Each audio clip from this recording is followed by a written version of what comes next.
कहानी मिलजुल कर। एक व्यक्ति के 4 बेटे थे। वे आपस में खूब झगड़ा करते थे। वह व्यक्ति उन्हें बहुत समझाता, परंतु वे कुछ भी नहीं समझते।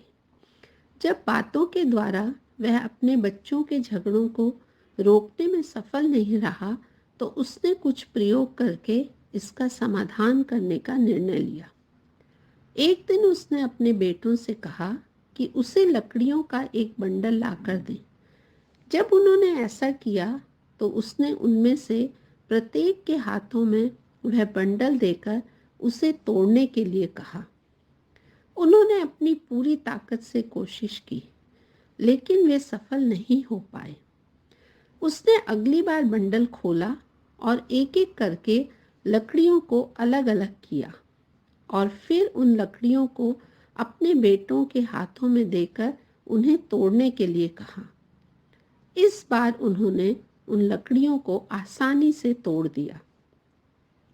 अब वह व्यक्ति अपने बेटों से बोला, यदि तुम मिलजुल कर एक रहोगे और एक दूसरे की सहायता करने के लिए एकजुट रहोगे, तो विपत्ति में भी तुम इस बंडल की तरह मजबूत रहोगे।